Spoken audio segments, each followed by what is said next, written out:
ہم خداوند کے پاک کلام میں سے پڑھیں گے مقدس متی رسول کی انجیل، اس کا 13واں باب اور اس کی 45ویں اور 46ویں آیت۔ آپ کے پاس بائبل ہے تو نکالیے گا۔ متی رسول کی انجیل، اس کا 13واں باب، اس کی 45ویں آیت میں لکھا ہے، پھر آسمان کی بادشاہی اس سوداگر کی مانند ہے جو عمدہ موتیوں کی تلاش میں تھا۔ جب اسے ایک بیش قیمت موتی ملا تو اس نے جا کر جو کچھ اس کا تھا سب بیچ ڈالا اور اسے مول لے لیا۔ خداوند کی برکت اس کے پاک کلام کے پڑھے اور سنے جانے پر ہو، آمین۔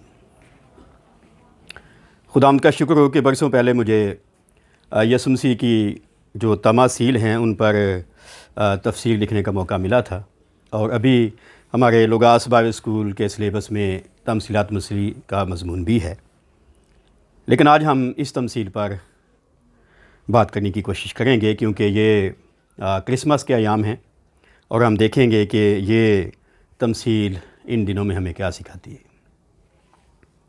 یسوع مسیح کی جو زمینی خدمت گزاری ہے اس میں اس کے دوسرے سال کا یہ آپ سمجھیں تقریباً آخر ہے، اور یہ ہے اکتوبر 28 کا موسم خزاں،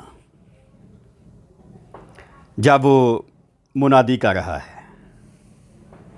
اور اس موقع پر جھیل کنارے کو جاتا ہے اور وہ 8 تمثیلیں پیش کرتا ہے۔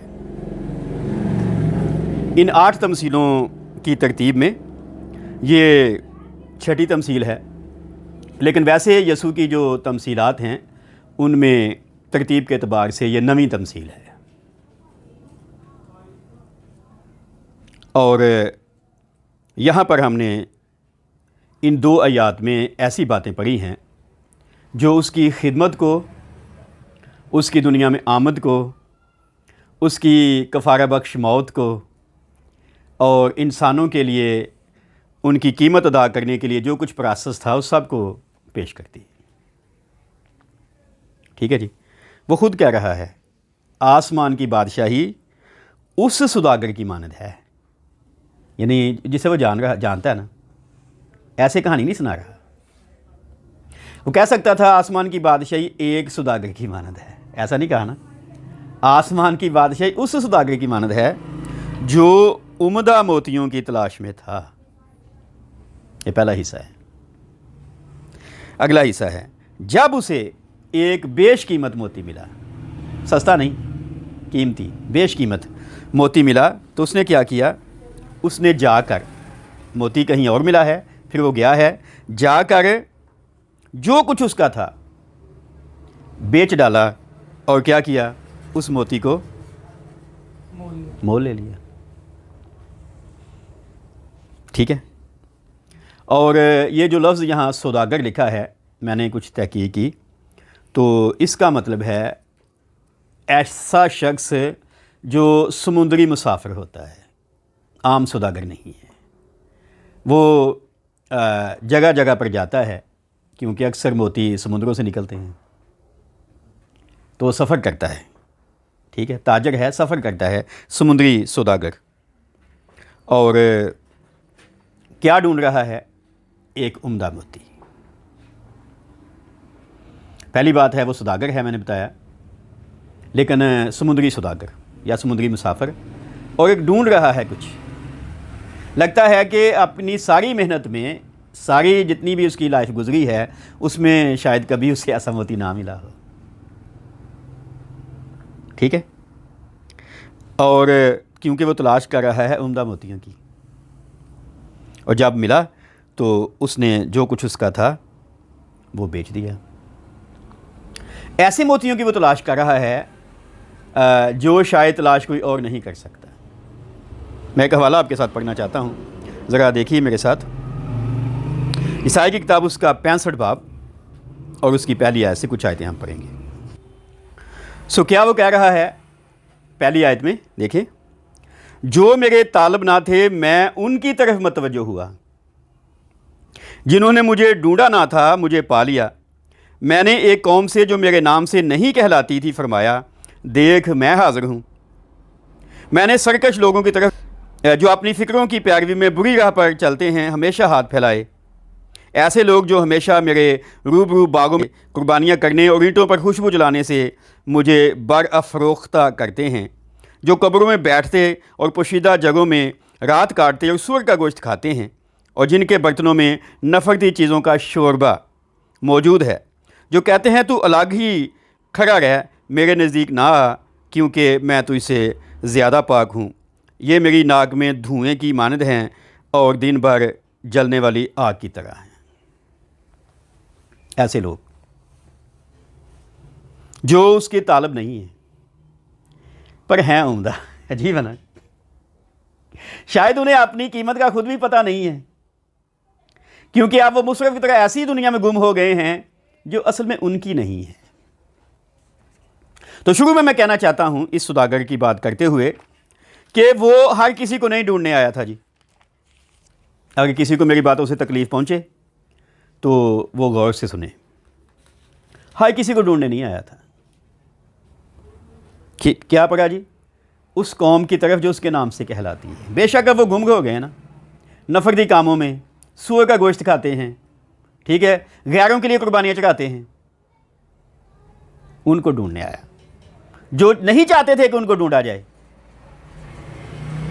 اور مجھے ابھی ایک یہودی ربی کا بیان یاد آ رہا ہے جو کبھی میں نے میگزین میں بھی لکھا تھا۔ وہ کہتا ہے کہ کوئی بھی یہودی ربی یا نبی کبھی توقع بھی نہیں کر سکتا تھا کہ خدا ایک ایسے گنہگار کو ڈھونڈنے نکلے گا جو سرکش ہے، جو باغی ہے۔ عجیب ہے نا؟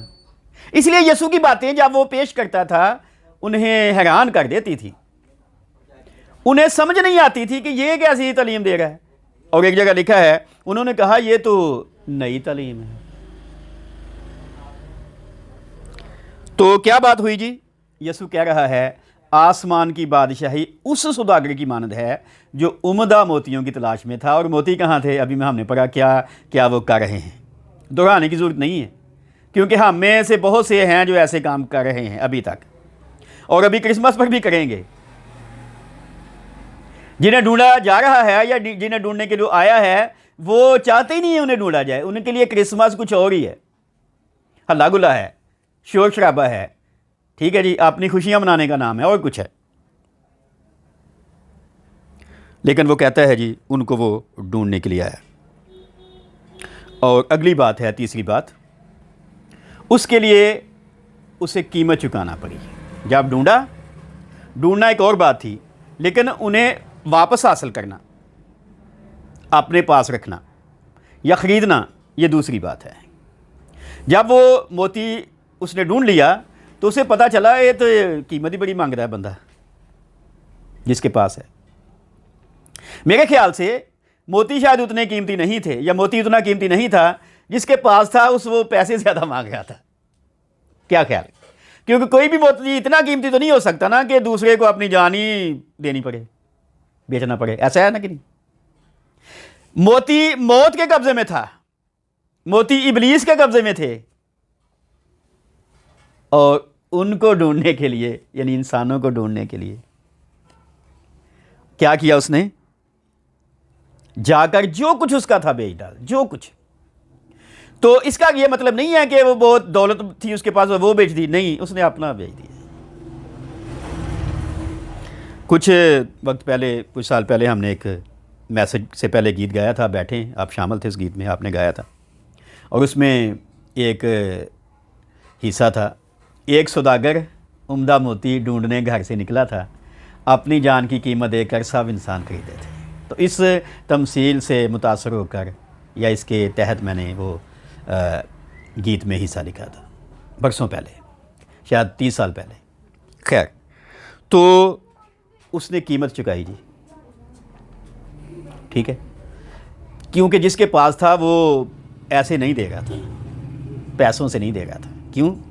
کیونکہ جس کے پاس وہ موتی تھا، کبھی یہ ساری دنیا، سارے جواہرات اس کے پاس ہوا کرتے تھے۔ پتہ نہ کون تھا وہ؟ چودھری صاحب، ابلیس۔ آپ اگر حزقیل کی کتاب کو پڑھیں تو وہاں پر آپ کو یہ ساری تفصیل مل جائے گی کہ گناہ کرنے سے پہلے اس کے پاس یہ کتنی دولت تھی ابلیس کے پاس۔ ٹھیک ہے، تو دولت پہ وہ نہیں مان رہا تھا کہہ لیں، اس لیے کیا کیا اس نے، سوداگر نے اپنی جان دی۔ آئیے میں وہ قیمت آپ کے سامنے واضح کرنا چاہتا ہوں جو انجیل میں لکھی ہے کہ ہمیں حاصل کرنے کے لیے، انسانوں کو ڈھونڈنے کے لیے اور پانے کے لیے اس نے کیا قیمت چکائی تھی۔ ذرا میرے ساتھ دیکھیے گا، فلپیوں کا خط اس کا 2 باب اور اس کی 5ویں آیت سے میں پڑھنا چاہتا ہوں، آپ نکالیے میرے ساتھ۔ فلپیوں 2 باب 5ویں آیت، لکھا ہے، ویسا ہی مزاج رکھو جیسا مسیح یسوع کا بھی تھا، اس نے اگرچہ خدا کی صورت پر تھا، خدا کے برابر ہونے کو قبضے میں رکھنے کی چیز نہ سمجھا، بلکہ اپنے آپ کو خالی کر دیا اور خادم کی صورت اختیار کی اور انسانوں کے مشابہ ہو گیا اور انسانی شکل میں ظاہر ہو کر اپنے آپ کو پست کر دیا اور یہاں تک فرما بردار رہا کہ موت بلکہ صلیبی موت گوارا کی۔ تو کتنی تفصیل سے پولس بیان کر رہا ہے اس قیمت کو، کوئی اور نہیں بیان کر سکتا تھا پولس کے علاوہ۔ کیوں؟ کیونکہ پولس وہ بندہ ہے جو تیسرے آسمان تک اٹھایا گیا تھا، اور وہاں پر اس نے یسوع کا وہ جلال دیکھا جو کسی اور نے نہیں دیکھا تھا کبھی، شاید موسیٰ نے بھی کسی اور نے نہیں دیکھا تھا، اس وجہ سے وہ یہ لکھ رہا ہے۔ ٹھیک ہے جی، کرنتھس کی کلیسیا کو خط پہلے لکھا گیا تھا، اس میں وہ کہتا ہے کہ میں مسیح میں ایک شخص کو جانتا ہوں، اور جب خط لکھ رہا تھا اس سے پہلے کی بات کرتا ہے 14 برس ہوئے کہ وہ یک تیسرے آسمان تک اٹھایا گیا۔ تو وہاں پر اس نے جو کچھ دیکھا وہ کہتا ہے انسان کے کہنے والی باتیں نہیں ہیں، انسان کی اتنی سکت ہی نہیں ہے، انسان کی اتنی اوقات ہی نہیں ہے کہ ان باتوں کو اپنے الفاظ میں بیان کر دے۔ تو وہ یہاں کچھ حصہ لکھتا ہے کہ ویسا ہی مزاج رکھو جیسا مسیح یسوع کا بھی تھا، کہ اس نے اگرچہ خدا کی صورت پر تھا۔ ٹھیک ہے، میں نے ایک دفعہ کلام سناتے ہوئے بتایا تھا کہ یسوع مسیح خدا کی صورت ہے، اور اس صورت پر آدم بنایا گیا تھا، پر گناہ کی وجہ سے آدم نے وہ صورت کھو دی۔ یسوع وہ صورت ٹھیک کرنے کے لیے آیا، اور صبح ہی میں کلام سنا رہا تھا ایک جگہ کہ ہم سمجھتے ہیں یسوع نجات دینے آیا، ہاں اوکے، پر نجات تو ایک سٹیپ ہے، وہ بہت کچھ دینے آیا تھا ہمیں جو ہمیں پتہ ہی نہیں، وہ ہمیں وہ دوبارہ صورت دینے آیا تھا جو ہم کھو چکے تھے۔ تو کیا اس نے کہا جی، اگرچہ خدا کی صورت پر تھا، اس نے خدا کے برابر ہونے کو قبضے میں رکھنے کی چیز نہ سمجھا، بلکہ اپنے آپ کو خالی کر دیا، یعنی خدا کے برابر تھا تو اس نے وہ سب کچھ چھوڑ دیا، یہ قیمت چکائی پہلے نمبر پہ۔ ہم تو وہ سارا جاہ و جلال چھوڑ چکے تھے، نہ کھو چکے تھے۔ پولس کہتا ہے سب نے گناہ کیا اور خدا کے جلال سے محروم ہیں، تو اس نے رضامندی کے ساتھ چھوڑ دیا تاکہ ہم تک پہنچے۔ ٹھیک ہے، اور بہت سال پہلے، شاید میں ایک دفعہ پہلے بھی ذکر کیا تھا، دوبارہ یہاں موقع کی مناسبت سے ذکر کرنا چاہتا ہوں۔ ہم ایک مسلم شخص کے گھر میں مناظرے کے لیے بیٹھے تھے، کچھ لاہور سے لوگ مناظرہ کرنے آئے تھے، کچھ یہاں سے تھے، اور ہمارے ایک دوست ہیں یہاں سمن آباد میں رہتے ہیں، قاری عالم صاحب، وہ بھی تھے، تو باتیں بھی ہو رہی تھی۔ تو اس نے مجھے کہا کہ آپ کے ایمان کے مطابق یا آپ کی جو مسیحی تعلیم ہے اس کے مطابق یسوع مسیح یہ کہتا تھا بیٹا تیرے گناہ معاف ہوئے تو معاف ہو جاتے تھے؟ میں کہ ہاں بالکل ہو جاتے تھے۔ اس نے کہا سوال اس کے بعد ہے، اور وہ یہ کہ اگر وہ ایسے ہی معاف گناہ کر دیتا تھا تو پھر نیچے آ کر صلیب پر آنے کی کیا ضرورت تھی، وہیں بیٹھے معاف کر دیتے ہیں۔ تو میں نے اسے کہا قاری صاحب میں بہت شکر گزار ہوں آپ کے سوال کے لیے، کیونکہ اب مجھے اگلی بات کرنے کا موقع ملا ہے۔ ٹھیک ہے، اور اگلی بات یہ ہے کہ معافی تو مل جاتی اس طرح سے، پر ہم پھر ویسے کے ویسے ہی رہتے ہیں۔ دنیا میں بھی کئی بار ہم لوگوں کو معاف تو کر دیتے ہیں پر دوبارہ اس سے تعلق نہیں رکھتے، کیا خیال ایسا ہے کہ نہیں؟ اکثر ایسا ہوتا ہے، تو معافی تو مل جاتی لیکن رشتہ نہیں بحال ہوتا، یا دوسرے لفظوں میں آپ کہیں معافی تو مل جاتی پر ہم اس صورت پر کبھی بحال نہ ہوتے جو ہم کھو چکے تھے، اس لیے اس کا صلیب پہ آنا ضروری تھا۔ اور پھر میں نے یہ ساری باتیں اس کے سامنے بتائیں، اور وہ بہت حیران رہ گیا، اس نے کہا کہ سانو کدی پادریاں دسیا ہی نہیں۔ میں کہ پادریاں تو آپ ہی نہیں پتہ، اور وہیں ایک بندہ بیٹھا تھا جو لاہور سے آیا تھا، میں کہ ویکھو نا آپ پادری صاحب یہ نا بشارت ہے، بشارت مغل، اور یہ کہتا ہے میں نے یسوع کو چھوڑ دیا۔ تو کہنے کا یہ مطلب ہے کہ ہم جب یہ باتیں کرتے ہیں اس سیزن میں، ان دنوں میں، تو ہمیں یاد رکھنا چاہیے کہ یسوع نجات دینے نہیں آیا تھا، صرف وہ صورت بحال کرنے آیا تھا، اور اس صورت کی بحالی کے لیے اس نے اپنی صورت خراب کر دی. آپ ایسا کہہ لیں، خدا تھا، انسان بن گیا، خراب نہیں ہوگی صورت؟ کیا خیال ہے؟ بولیں نہیں، خراب ہو گئی. پہلے اس نے آدم کو اپنی صورت پر بنایا تھا. یہ نہیں کہ آدم کو اپنی صورت پر بنانے کے لیے وہ آدم کی صورت پر بنا تھا، ایسا تو نہیں ہوا نا. لیکن آدم کو دوبارہ اپنی صورت پر بحال کرنے کے لیے وہ آدم کی صورت پر آ گیا. آسان ہے؟ مشکل ہے؟ مشکل. یہ پہلی قیمت چکائی جی، اس نے اپنا سب کچھ دے دیا اس سوداگر نے. دیکھا، سب کچھ جا کر بیچ دیا، اور کیا؟ موتی لے لیے. اس بار کرسمس مناتے ہوئے ذرا سوچئے گا، ہمیں اتنی بری حالت سے کیوں نکالا گیا ہے؟ جو بھی میں نے عیسائی کی کتاب کی بات کی. پھر وہ کہتا ہے اگلی بات، پہلی بات یہ کہ خدا کے برابر تھا، خدا کے برابر ہونے کو قبضے میں رکھنے کی چیز نہ سمجھا. دوسری بات، اپنے آپ کو خالی کر دیا. اور عبرانی یونانی میں یہی مطلب ہے کہ جیسے ہم ایک گلاس میں پانی لیں، اس کو انڈیل دیں، گلاس خالی ہو جائے، ایسے. یعنی ایک قطرہ بھی پانی کا اس میں بیچ میں نہ بچے. خالی کر دیا. کس بات سے خالی کیا؟ بولیں، جلال سے. یعنی ہم جو جلال سے محروم تھے، ہمیں بچانے کے لیے وہ خود جلال سے محروم ہو گیا، آپ کہہ لیں. اس لیے یسوع نے یوحنا کی انجیل کے 17 باب میں آخری دعا کی. اس نے کہا، اے باپ، تو مجھے اس جلال میں دوبارہ جلالی بنا دے جو میں دنیا کی پیدائش سے پہلے تیرے ساتھ رکھتا تھا. ہاں، ایک دن ہم جلالی ہو جائیں گے. کیسے؟ اور کئی دفعہ میں نے ذکر کیا، مسیحی علم لوہی کی باتیں کرتے ہوئے میرے خیال سے، میری تحقیق کے مطابق 4 سٹیپس ہیں. پہلا ہے راست بازی، یعنی جب کوئی توبہ کرتا ہے، پانی کا بپتسمہ لیتا ہے، یسوع مسیح کو شخصی نجات دہندہ قبول کرتا ہے، اسے پاک روح انعام مل جاتا ہے، پاک روح کی معموری مل جاتی ہے، وہ خدا کو باپ کہہ سکتا ہے. تو یہ پہلا سٹیپ ہے جسے راست بازی کہتے ہیں. پھر دوسرا سٹیپ ہے ساری زندگی یسوع کے ساتھ چلتے ہوئے اس کے قد کے انداز تک پہنچنا، اسے ہم کہتے ہیں برگزیدگی. اور تیسری بات ہے جلال. جب ہم یسوع کی آمد ثانی کے بعد اس کے ساتھ اس کی بادشاہی میں چلے جائیں گے تو ہم جلالی ہو جائیں گے. اور چوتھا سٹیپ ہے جب ہم ہمیشہ کی زندگی میں جائیں گے تو پھر اس کے بعد ہم یسوع کے ہم شکل ہو جائیں گے. تو صورت تو بحال کرنے آیا، لیکن اتنا آسان نہیں ہے جی. آپ کو بہت کچھ کرنا پڑے گا، بہت کچھ چھوڑنا پڑے گا. ابھی تو سگٹا نہیں کر کے چھڑنا چاہتے، پان نہیں چھڑنا چاہتے، ٹھیک ہے، جھوٹ بولنا نہیں چھڑنا چاہتے، بے ایمانی کرنا نہیں چاہتے، کام جگی کرنے، اور چھوڑ جاتے ہیں یہ سب کچھ جو ہمارے لیے کیا گیا. اگلی بات دیکھیں، خادم کی صورت اختیار کی. خدا کے برابر تھا، چھوڑ دیا، خالی کر دیا اپنے آپ کو، ٹھیک ہے جی، اور خادم کی صورت اختیار کی. اور چوتھی بات ہے انسانوں کے مشابہ ہو گیا. خدا نہ رہا، ایک طرح سے انسان ہو گیا. عجیب ہے نا. اس لیے دوسرے لوگوں کو سمجھ نہیں آتی، اور وہ نہیں مانتے کہ خدا کا کیسے بیٹا ہو سکتا ہے جی. اور ہمارا بھی بہت سا قصور ہے، ہم کبھی بیان ہی نہیں کر پائے. اور بیان کیوں نہیں کر پائے؟ یہ کتاب ہمیں آتی نہیں ہے، کیونکہ یہ کتاب پاک روح کی ہدایت سے لکھی گئی ہے، اور پطرس کہتا ہے اس کی تشریح بھی پاک روح کی ہدایت سے ہی ہوتی ہے. انسانوں کے مشابہ ہو گیا، خادم کی صورت اختیار کی. اس نے کہا مرکز کی انجیل میں، ابن آدم اس لیے نہیں آیا کہ خدمت لے، بلکہ اس لیے کہ خدمت کرے اور بتیروں کے بدلے اپنی جان فدیہ میں دے. یہ ہے خادم کی صورت اختیار کرنا، کہ قیمت چکائی، اپنی جان فدیہ میں دے دی، لٹا دی. اس لیے ہم پڑھتے ہیں یوحنا کی انجیل کے 3 باب کی 16ویں آیت بڑی مشہور ہے، کیونکہ خدا نے دنیا سے ایسی محبت رکھی کہ اس نے اپنا اکلوتا بیٹا بخش دیا. بخش دیا یعنی جو چیز بخش دی جاتی ہے پھر اس پر اختیار تو نہیں رہتا نا.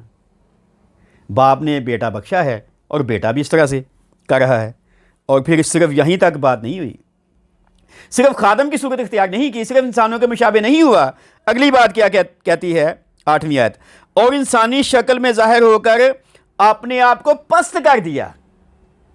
کبھی عیسائی کی کتاب کا 53 باب پڑھیں یا یسوع مسیح کی لائف پڑھیں، ہم ویسے لکھ رہے ہیں برسوں سے کتاب اس کی زندگی پر، تو آپ دیکھیں عیسائی کہتا ہے وہ آدمیوں میں حقیر و مردود اور رنج کا آشنا تھا. لوگ اسے گویا روح پوش تھے، انہوں نے اسے خدا کا مارا کوٹا ستایا ہوا سمجھا. وہ اسی طرح اس کو پکڑ کر لے گئے جس طرح وہ بھیڑ کو بال کترنے کے لیے لے جاتے ہیں. ہماری ہی سلامتی کے لیے اس پر سیاست ہوئی. اور وہ کہتا ہے انسانی یعنی انسانوں کے مشابہ ہوا پر انسانوں سے بھی کم تر. کیا؟ انسانی شکل میں ظاہر ہو کر اپنے آپ کو پست کر دیا. پست. شاید ہم اس کی پست حالی کو نہ سمجھ پائیں کیونکہ خدا کے نام پہ کبھی کسی نے ہمارے منہ پہ کبھی تھوکا بھی نہیں ہوگا. تھوکے گے کیوں؟ کیونکہ ہم کبھی خدا کا نام لیں گے تو ہمارے منہ پہ تھوکیں گے. ہم نے تو خدا ہی بدل لیا نا. جب ہم غیروں کے خدا کا نام لیں گے پھر تو کوئی نہیں تھوکے گا. اپنے خدا کا لیں گے تو پھر پتہ چلے گا کہ کیا آسان ہے کہ کیا مشکل میں آپ کے سامنے بیٹھا ہوں. اور پھر اگلی بات، اور یہاں تک فرما بردار رہا کہ موت بلکہ صلیبی موت گوارا. سو ہم نے مختصر بات کی. آپ دیکھ سکتے ہیں ایک ایک جملہ، ایک ایک پہلو کہ کیا قیمت چکائی گئی. سوداگر نے موتی لینے کے لیے کیا کیا اور موتی کو پتہ ہی نہیں. اس بار کرسمس مناتے ہوئے کبھی سوچئے گا، ذرا چرواہوں اور مجوسیوں سے اگلی بات بھی کیجئے گا. ٹھیک ہے جی، ذرا کرسمس پاپا اور کرسمس ٹری سے باہر نکلیے گا. ہم نے سوچا تھا اس بار کرسمس پاپا پر اور کرسمس ٹری پر اس طرح روایتوں پر کچھ ویڈیوز بنائیں گے، موقع ملا تو کریں گے اور لوگوں کو بتائیں گے کہ آپ اپنے چرچز میں کیا کر رہے ہیں. کرسمس پاپا تک ہی کام ہے چرچ میں جی، اور ہماری توجہ ساری ان باتوں کی طرف ہی ہوتی ہے. کرسمس کے جتنے بھی پروگرام ہوتے ہیں وہ ٹیبلوز یا اس طرح کی باتوں کے علاوہ ہم سمجھتے مکمل ہی نہیں ہوتے. کہاں ہوتی ہے بات؟ کہیں بھی نہیں ہوتی. اور آخری بات، آج کا جو حاصل کلام ہے، ٹھیک ہے، دو طرح کا حاصل کلام ہے. ایک تو یہی جو بھی میں نے آپ کے سامنے بات پڑھی ہے فلپیوں کے خاتمے سے، اور جہاں سے چھوڑا اگلی آیت کہتی ہے، اسی واسطے خدا نے بھی اسے بہت سر بلند کیا اور اسے وہ نام بخشا جو سب ناموں سے اعلیٰ ہے، تاکہ یسوع کے نام پر ہر ایک گھٹنا جھکے، خواہ آسمانیوں کا ہو خواہ زمینیوں کا، خواہ ان کا جو زمین کے نیچے ہیں، اور خدا باپ کے جلال کے لیے ہر ایک زبان اقرار کرے کہ یسوع مسیح خداوند ہے. تو کیا وہ جو مجھے خریدنے آیا تھا میرا گھٹنا اس کے سامنے جھکے گا؟ بولیے. جھکنا چاہیے. کیا جتنے بھی کرسمس اب تک ہم نے منائے کبھی گھٹنا جھکا کرسمس پر؟ کیونکہ ہم تو کرسمس کو یوم ولادت سمجھتے ہیں نا، لیکن کرسمس تو یوم عبادت ہے. تو عبادت میں تو گھٹنا جھکنا چاہیے نا. کیا خیال؟ ہر ایک گھٹنا وہ کہہ رہا ہے، میرا آپ کا نہیں، ہر ایک. کن کا؟ خواہ آسمانیوں کا خواہ زمینیوں کا، خواہ ان کا جو زمین کے لیے جو مار گئے نے انہوں کا بھی. تو پہلا حاصل کلام یہ ہے جی کہ اگر میں سمجھتا ہوں مجھے خریدا گیا ہے، اگر میں سمجھتا ہوں میں عمدہ موتی تھا، مجھے ڈھونڈ نکالا ہے اس سوداگر نے اور مجھے دوبارہ پانے کے لیے اس نے اپنی جان لٹا دی ہے، تو پھر میرا گھٹنا اس سوداگر کے آگے شکر گزاری میں جھک جانا چاہیے. مجھے اسی 6 مہینے کا سفر کر کے آئے تھے اور کیا کیا تھا انہوں نے؟ سجدہ. چرواہے اسی کا چلے گئے تھے دیکھنے کے لیے، انہوں نے بھی سجدہ کیا تھا. پر ہماری عبادات میں تو سجدہ ختم ہو گیا نا. کیا خیال ہے؟ ایسا ہے نا؟ ہاں جی، کیونکہ فیشنیبل ہو گیا نا. بینچز رکھ لیے ہیں، چیئرز رکھ لی ہیں، کلین رکھ لی ہیں اور بہت کچھ رکھ لیا ہے، سجدہ نہیں رکھا. تو جو مجھے ڈھونڈنے آیا وہ چاہتا ہے کہ میں اسے سجدہ کروں کیونکہ وہ خداوند ہے نا. تو میرا خیال ہے سجدے کے بغیر تو میں اس کی پوری تعظیم نہیں کر پاؤں گا. کیا خیال؟ دوسرا حاصل کلام دیکھیے، پہلا کرنتھیوں اس کا 6 باب اور اس کی 19ویں اور 20ویں آیت. یہ ایک کام جو ہے اس سے تعلق رکھتا ہے کہ میرا خداوند جس نے مجھے خریدا، میرا اس کے ساتھ کیسا رشتہ ہونا چاہیے، اور دوسرا ہے میری اپنی عملی زندگی. 19 آیت لکھا ہے، کیا تم نہیں جانتے کہ تمہارا بدن روح القدس کا مقدس ہے جو تم میں بسا ہوا ہے اور تم کو خدا کی طرف سے ملا ہے، اور تم اپنے نہیں کیونکہ قیمت سے خریدے گئے ہو، پس اپنے بدن سے خدا کا جلال ظاہر کرو. کیا مطلب ہوا؟ یہ نہیں کہ جس طرح ہم کہتے ہیں آئیں خدا کے جلال کے لیے تالیاں بجائیں. ہم خدا کا جلال کیسے ظاہر کر سکتے ہیں؟ ہم تو بے جلال ہیں نا. ٹھیک ہے، کچھ لوگ کہتے ہیں جی نہیں ہم تو اپنا نام نہیں چاہتے جی، ہم تو غریبوں کی مدد کر رہے ہیں، آٹا چینی بانٹ رہے ہیں، ہم تو خدا کے جلال کے لیے کر رہے ہیں. بھائیان یہ کام نہیں ہے. اوپر کی آیتیں آپ پڑھیں تو وہ کہتا ہے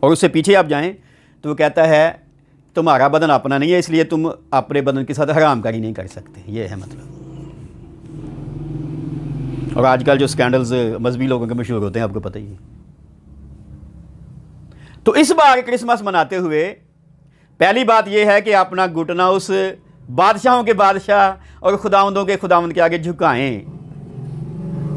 فرشتوں نے چرواہوں سے کہا تھا آج مسیح خداوند پیدا ہوا ہے. اور دوسری بات، دوسرا حاصل کلام کہ جانیں آپ اب اپنے نہیں ہیں. یہ میرا بدن میرا نہیں ہے. کیا ہے؟ قیمت سے خریدا ہوا ہے. اور جس نے خریدا ہے وہ کہتا ہے کہ اس بدن سے اب اس کی تمجید ہو، اس کا جلال ظاہر ہو. لوگ مجھے دیکھ کر اس کو دیکھیں، کیونکہ پولس کہتا ہے ہم زندہ خط ہیں، سیاہی سے لکھے ہوئے نہیں ہیں. خدا ہمیں اس کلام کے وسیلے برکت دے اور توفیق دے کہ اس بار بڑا دن مناتے ہوئے ہم جانیں کہ کیا ہم عمدہ موتی تھے، اور تھے تو کیا سوداگر نے ہمیں خرید لیا ہے. خرید لیا ہے تو ہمارا گھٹنا اس کے سامنے جھکنا چاہیے. خرید لیا ہے تو ہمیں اپنے بدن سے اس کا جلال ظاہر کرنا چاہیے. اور اگر ہمیں خریدا نہیں ہے تو آپ کی ساری ڈیکوریشن، ساری سجاوٹ، سب کچھ تیاریاں جو ہیں کرسمس کے لیے، ان کی کوئی ویلیو نہیں ہے جی. خدا ہمیں اس کلام کے وسیلے برکت دے. آمین.